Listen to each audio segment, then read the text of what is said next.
So hi Lee, how are you, friend?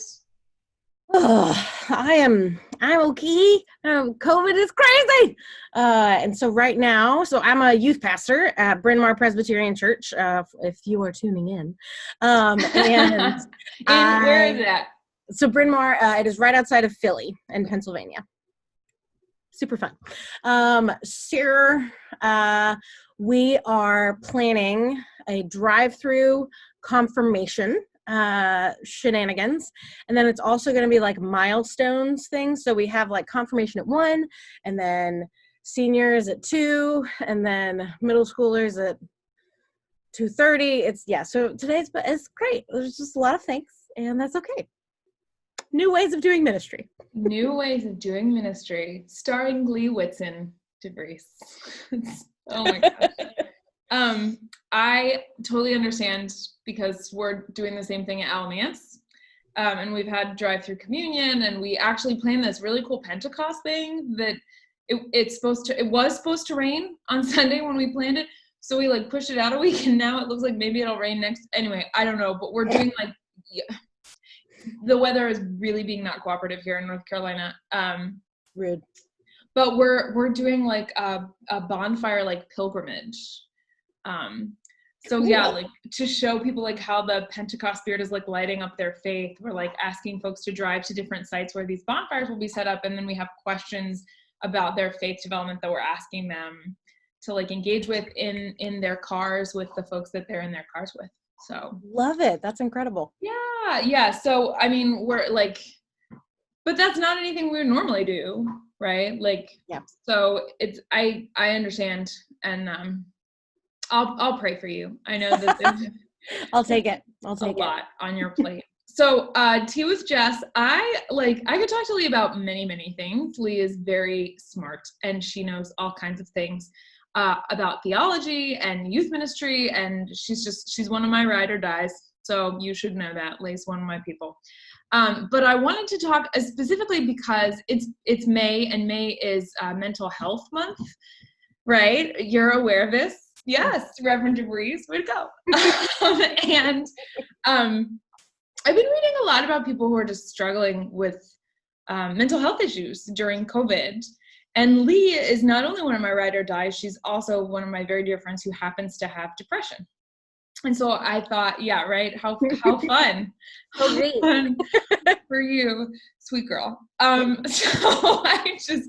the depression isn't funny. I should also clarify this. Leigh and I have had many conversations about this, and she's been very open with the manner in which she has struggled with her depression. And so I just kind of wanted to talk to her a little bit about it. And so tell me, Leigh, what is your experience of depression like? And, when did you get that diagnosis? How long have you been dealing with this reality? And tell me about that. Yeah, so I would say, so I am diagnosed with moderate to severe anxiety and depression. So anxiety and depression are like two stepsisters who just they go together. They're just good friends, and that is what they've done in my life. And my experience of depression, I would say, and maybe this is strange, but it just feels normal. Like, I think it's something that I've struggled with my entire life. I've always had very strong emotions. And there have been plenty of times in my life when my emotions have kind of ruled my behavior because I was feeling things really intensely. So I probably didn't think about it consciously until I was in college, and I went on a study abroad. There were just parts of it that were really difficult, and I was like, oh, I'm really struggling and having some suicidal ideation. I wonder if maybe there's a problem with that. And suicidal ideation is basically like thinking about how you would kill yourself. So I realized at that point, I was like, I wonder if I'm not okay. And if this is not something I have to be experiencing. So then I came back from that study abroad, and I went to like an on-campus counselor who was lovely. She was like I think I was her intern hours. So like she, didn't have a ton of experience. And it was not actually helpful. And I stopped doing it after about 3 months. And then after college, I was working as a youth pastor in Nashville, Tennessee at my home church. And I had a youth ministry coach who I would come into her office every week and just like cry and just be heartbroken and sad and anxious and feel like I was failing, even though I was doing fine. But somehow in every way, everything I was doing was never good enough. And that's not something that people were telling you. This is something that you were internalizing and that had sort of become like the water that you were swimming in, right? Like it's not like you were conscious of it, right? Yeah. Yeah. Oh, yeah. It was super normal. Then my coach was like, Leigh, you know what we're going to do today? We are going to get your insurance and we're going to print off all of the different therapists you could potentially see for free because they're on your insurance and your dad has a whole thing and it's going to be great. And I was like, okay. And she was like, oh, look, now let's call them together. And so we called someone and I ended up seeing her for 2 years. She was someone who was very anxious about medication. And so I didn't take medication for a year. And then by the end of that, she was like, I think medication would really help you. And saying the way she talked about it with me, that was really helpful because I think I had built up all these thoughts about what it would mean to be medicated.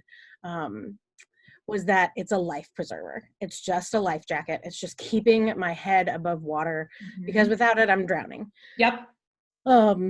Yeah. And so then I was finally diagnosed, I think in 2014, and have gone through a few rounds of different medications because if you didn't know, medications, they work for an extended period of time. And then a lot of times your body gets used to them and then you have to take a different one. It's really terrible. And there are scary, lots of, I imagine, right? Because you don't know when it stops working and you're trying to do what's right for your health and your body. Absolutely. And they have side effects. And so it's like, do I be okay with weight gain or like be thinking about suicide every day?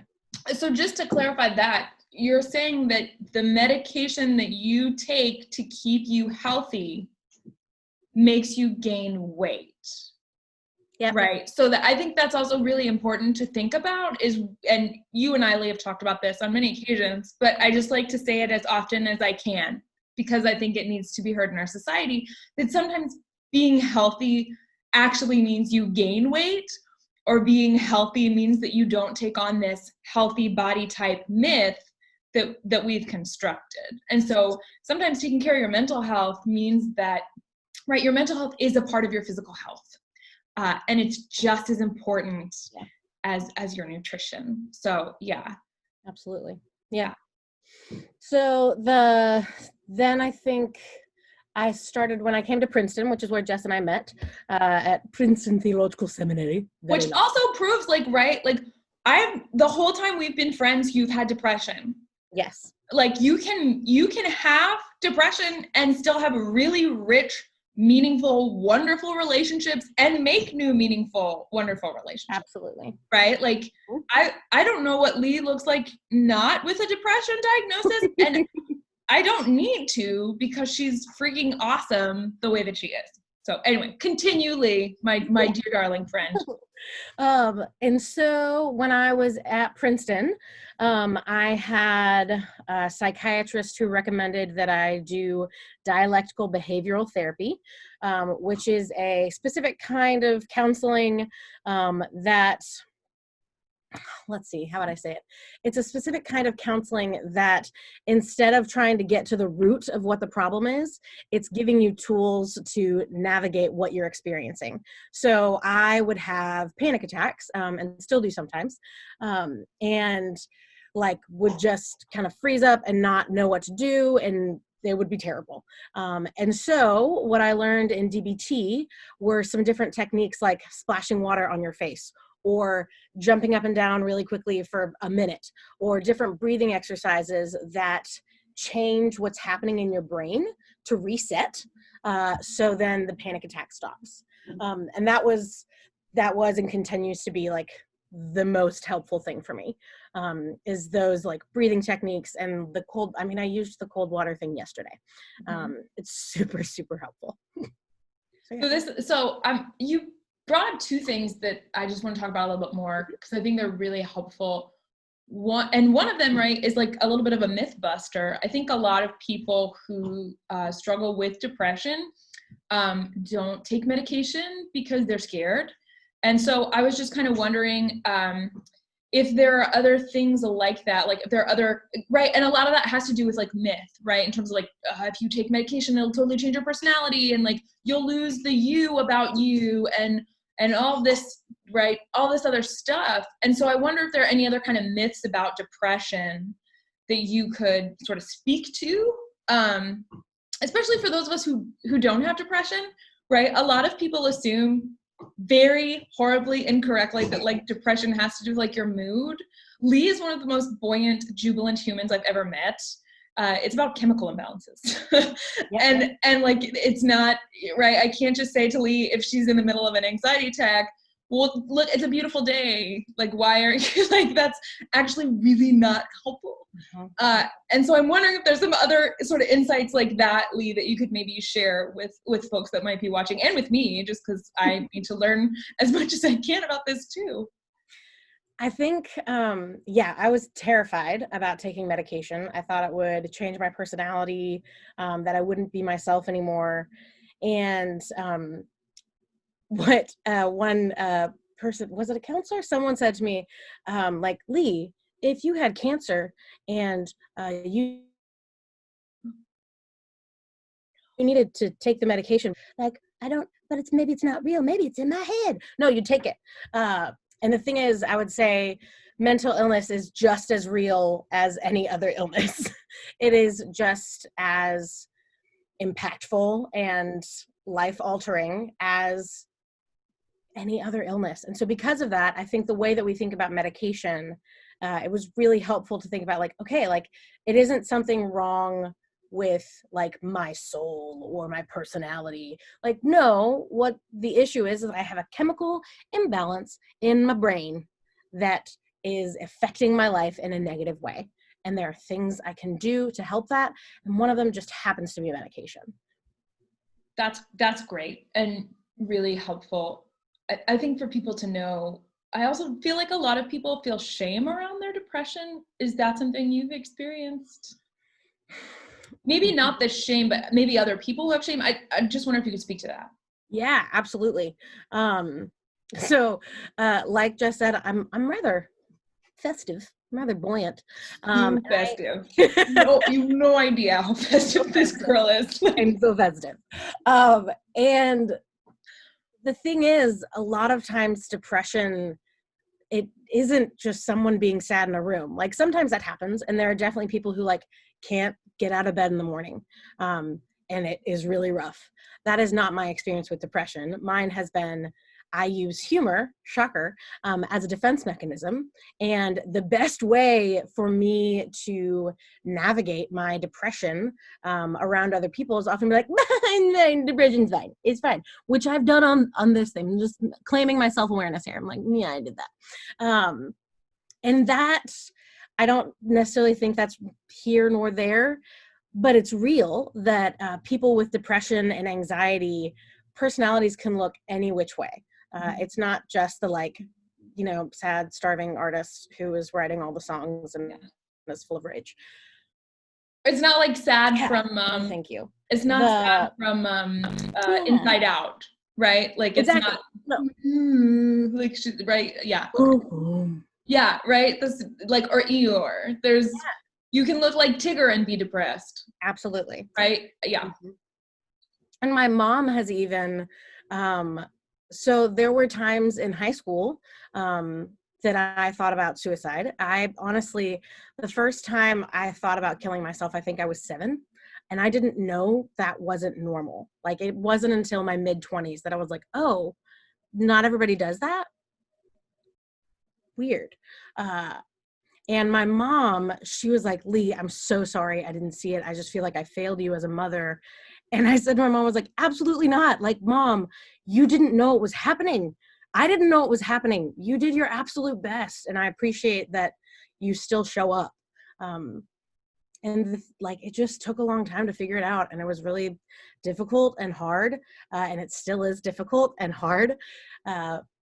But you keep going and keep moving through it. There's a really, what is his name? He has a Netflix special. It's the 3 Mics is what it's called. So there's a guy on Netflix, definitely only for adults, that he has a comedy special that's 3 mics. So 1 mic is him doing one-liners. 1 mic is him doing regular, like stand-up comedy. And then another mic is him talking about depression. Very funny people are often depressed. So I would say, like, in terms of your assumptions about how people are doing because of what you perceive of them, I would be really careful around that because you never know what's actually happening inside. I keep muting myself because I live right by a fire station and there are trucks going by. So just so everyone knows. But yeah, I think that's really important to acknowledge just how prevalent mental health issues and depression in particular is.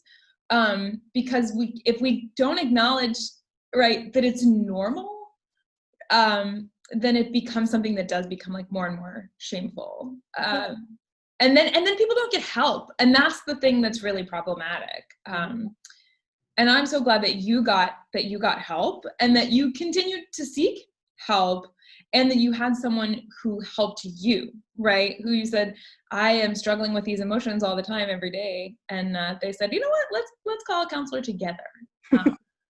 Like that's wisdom. And what wonderful advice for folks in my congregation or other folks who might be watching this, who know someone who's struggling, and who might be able to be that person. You know, that's witnessing. That's being Christ in someone's life, you know? So that I'm also wondering too, so COVID, are you familiar with this thing? What is it? I don't think I know. You don't know? Could you explain it? I don't get it. A virus. And it's real bad.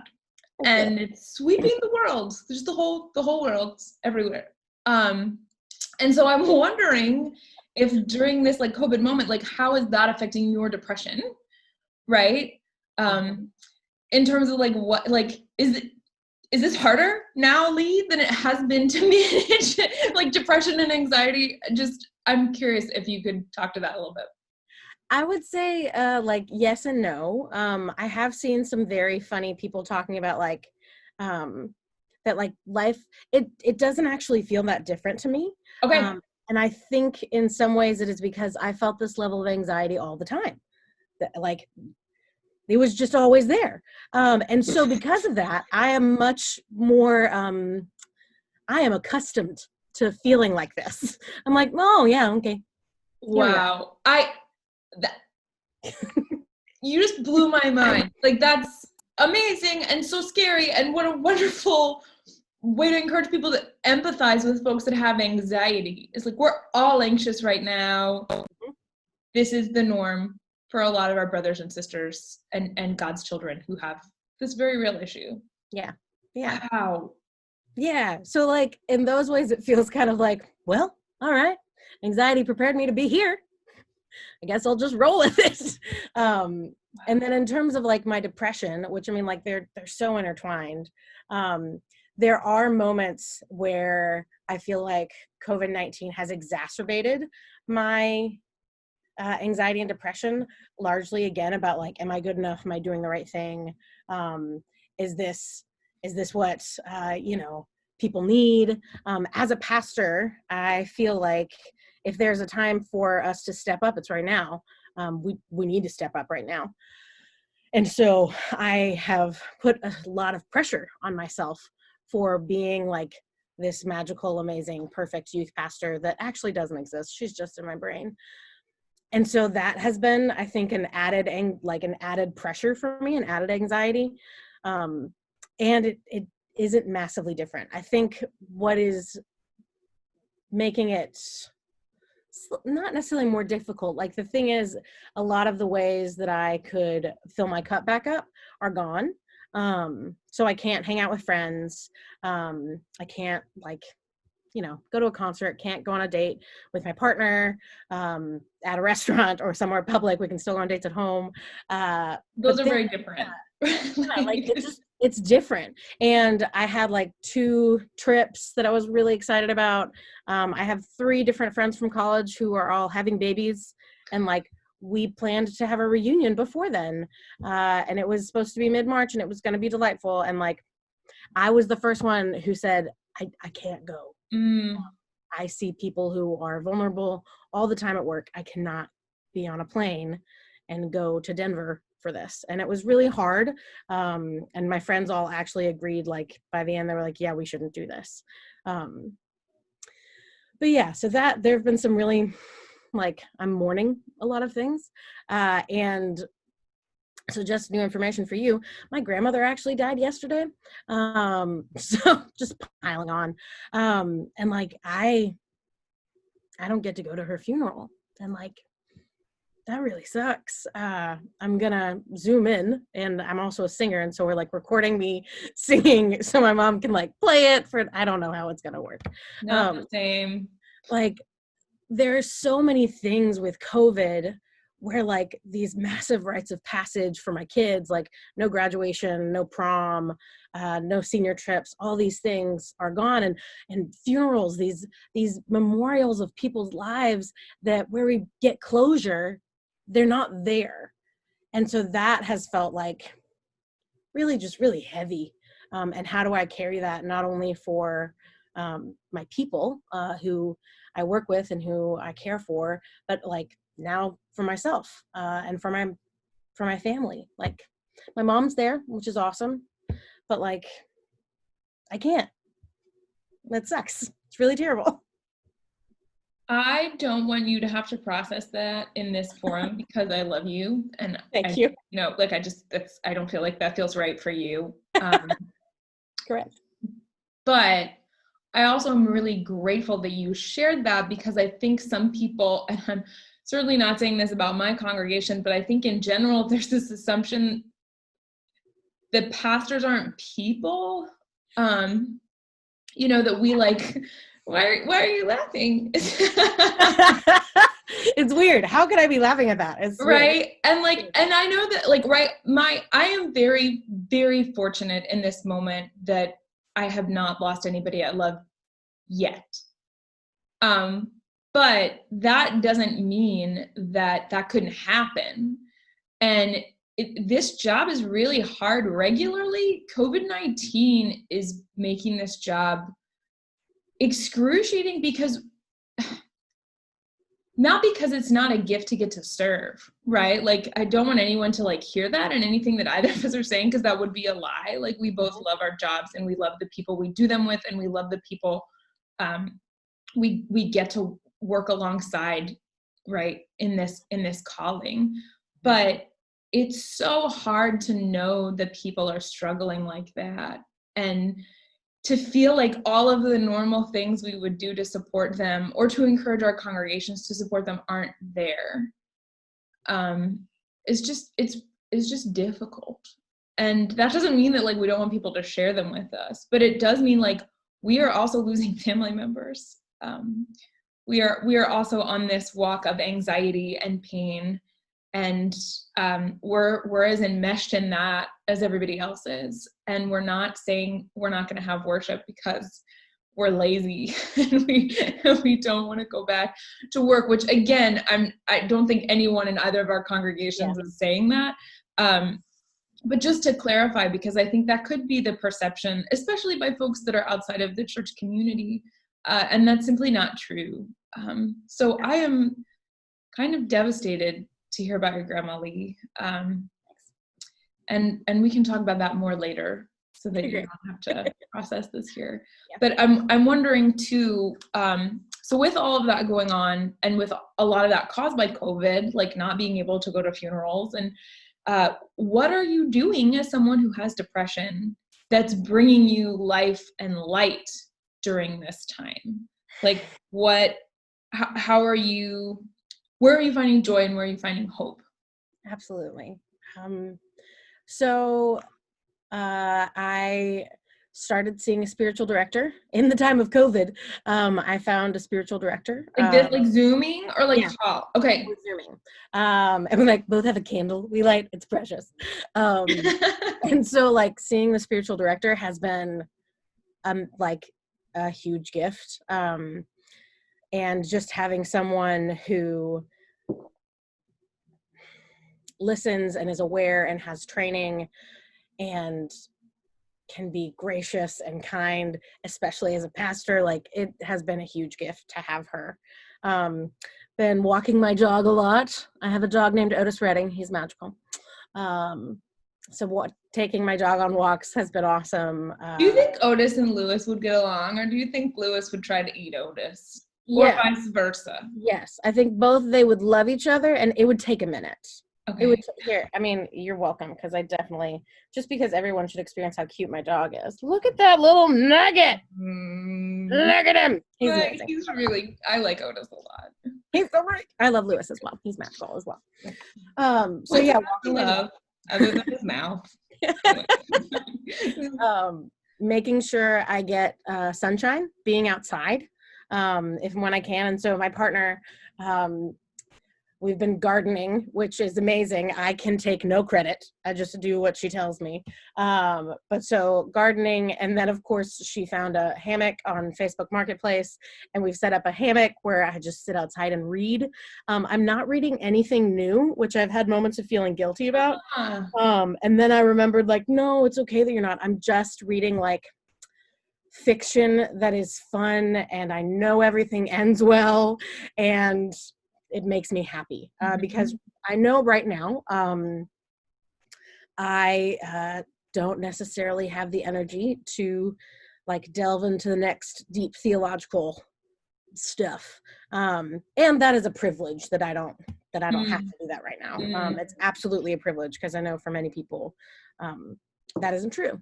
And so the other piece of it that has been hard, which Jess, I'm sure you're aware of, is like the rest of the stuff going on in our country beside COVID, like the deaths that have happened in the community, like that has felt,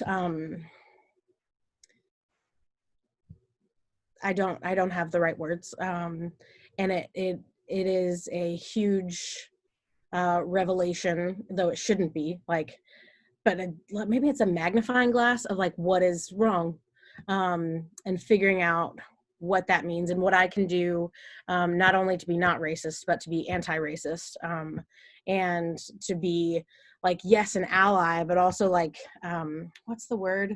Like a co-conspirator, someone who will like actually fight for it. And so that's been something I've been trying to figure out. And so the only book I actually am reading that is difficult, which I have to be careful about, but I'm also like, I have to read it, is this book, Me and White Supremacy, by Leigh DeVries. I think I said her name right. I might not have. But like, so that is something, but I'm not doing that because COVID. I would love to not do it because COVID, but I feel like with what's happening in our country, it is a moral imperative for me as a faith leader to figure my stuff out in terms of racism. Good times. Yeah. So, and I think what you're saying too, that's very real there, is like the justice work doesn't stop just because we're in a pandemic. And I know this is something I've been thinking about a little bit recently too, in terms of like, I think you know that I'm like a very severe hypochondriac, and this doesn't help. I'm growing into letting some of that go, which has been really great, but it's also like, this is hard, and I've been so concerned about myself that I haven't let myself get out of that bubble much. And with some of the shootings that have happened lately, I've been like, whoa, like, this is not your time to like just focus on you and your family. And like, there are some very real problems that are still happening, and you don't get to disengage because you're scared. and what engagement looks like right now, I don't really know, aside from knowing that this is still important for me to pay attention to and that I don't get a pass. Yeah, absolutely. So I think that's good. I also, you've been sharing a lot of TikTok videos with me. I feel like laughing. That's the other medicine. Laugh as much as you can. TikTok. Okay, that's good to know. Because I was like, Leigh has become my guide to TikTok, and it's been a incredibly delightful journey. She shared a video today of a man putting on a lot of denim, and it was delightful and very weird. And also, if there's a video with corgis on it, Leigh will find it and she will send it to me. She sent me a video of manatees, which made me weep, and which if I ever get sad, I just like, oh my God, I can't even talk about that video. It makes me feel like all of the feels. That manatee is so cute. Oh. My congregation knows that I like have a thing with manatees. They found a manatee mirror. One of my congregants moved and found a mirror in the shape of a manatee, and it's in my office. Anyway. That is love. That's moving beyond the manatees. Sorry. That's my favorite thing. I love that. You know, I have the picture of manatees you drew for me actually in my office as well. Oh, I forgot about that. Yeah, yeah. Good I times. framed it and it's in my office. But yeah. Very important to me. Yeah, no, I love manatees and I love you. So it's a nice reminder that those things are important. So I heard somewhere somebody was like, I'm using COVID-19 to just reread all the Harry Potter novels. And I was like, that's a great, like, engaging in things that are hopeful and uplifting. I just started watching, oh my gosh, Leigh. I recommended this to William and Robert, because mostly to Robert. But these are our mutual friends. Have you watched Flower Fight on Netflix yet? I have not. I'm writing it down right now. Oh my gosh. I don't know if you're going to like it as much as I do, because #plants. All about plants. But it is this competition where these like dorky gardener flower people have to make like these sculptures. It's like Project Runway, only with plants. They have to make these crazy things. And some of them are British or just European, and there are like 3 groups that are American or whatever. Anyway, it's delightful. And last night I was watching it and I was like, this show just feels different from normal reality shows. Last night, one of the teams was struggling and the other teams were like, we're worried about this team. And they stopped working on their own projects in a competitive television show and went over and started helping this team. And I was like, is this happening? And the judges, the judge had to go over and be like, I'm so sorry. Like, no, like, this is a competition. You have to go back to your own projects. And they were like, okay. But like 3 or 4 teams stopped working on their own projects so they could help this team complete the challenge. And it was, anyway, it's great. I love Big Flower Fight. It is super distracting. Just recommend I love it. Okay. So the sort of last question that I have is about depression and mental health and COVID-19 is, what advice do you have, right, for folks that are struggling with depression, especially like right now, maybe with folks that think they might have depression, as someone who's had some experience with this now, what would you say to those people?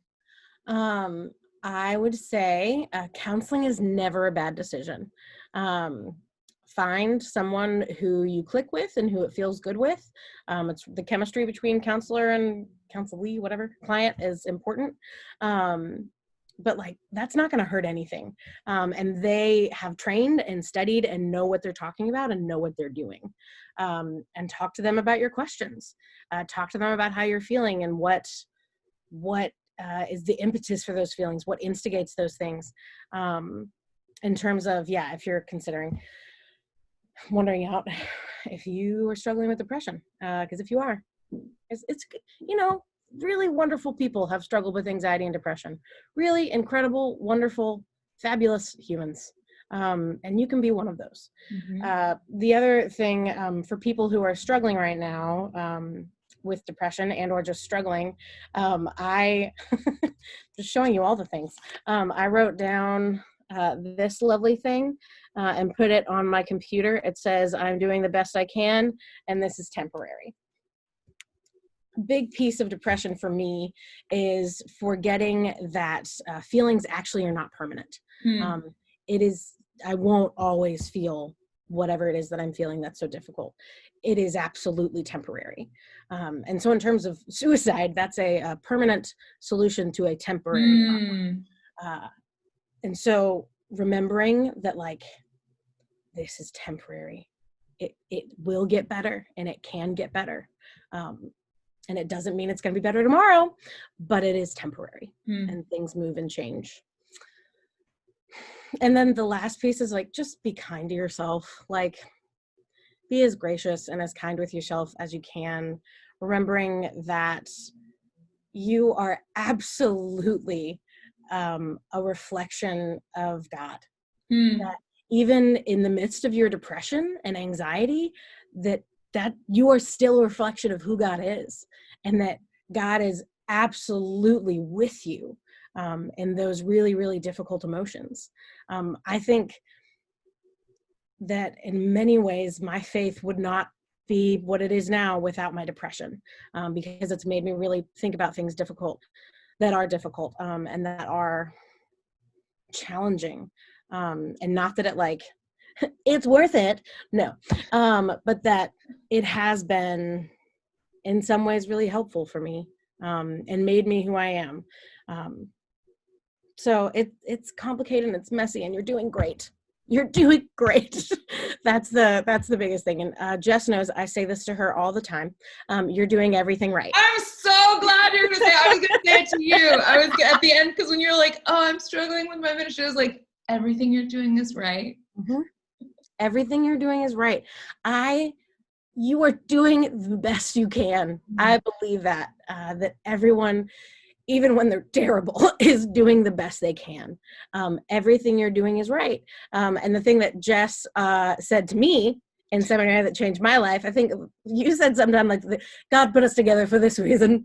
I mean, so many reasons. So many this is one. It's a big one, though. It's a huge one. Jess would say to me, your needs are a gift. And I always thought of my needs as like these terrible, shameful, disgusting things. Like I have a need for a relationship and a need for community. And those are silly. I shouldn't have needs. I should be self-sufficient. No. My needs are actually a gift. And my needs also are a reflection of God in me. The fact that I do these things comes from the fact that I am from God and beloved by God. The needs are a gift and a good thing. So there we go. Thank you, Leigh. Everything about this conversation affirms why, when Kyle and I were talking about doing this, you were the first person. I was like, well, Leigh is obviously who I'm going to talk to about something. I don't know what we're going to talk about, but you're just so lovely, and everything you're doing is right. And I just affirm you 1,000-fold. And thank you for agreeing to do this weird thing. Because it's weird. We're doing all kinds of weird stuff in ministry. We're taking risks we wouldn't normally take because we're trying to connect in ways that are meaningful. And so thank you for doing this, not only for me, but for the folks in my congregation, for helping them be better educated and be better reflections of the God within them that we're called to serve. And thank you for being vulnerable. It's, again, right, there's still a stigma about mental health issues and about depression in particular. And so coming online and saying, I have this and it is not the end of the world, and there are ways you can live with this and live well, is really important. And so I value that, and I value you. And now I am going to conclude by stopping this video. Maybe actually, Leigh, would you mind praying us out before? I know this, we did not talk about this beforehand. So you can. Happy to. But yeah, pray us out then, Leigh.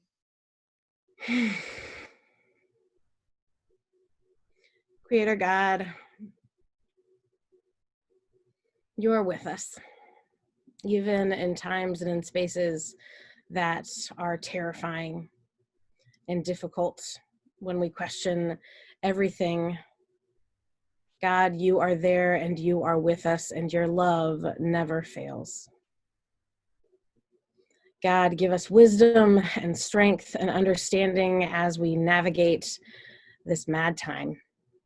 Help us to love one another well, and be creative and problem solving and ways to connect, and showing that you are present all over the world. God, we love you and we are grateful. Amen. Amen.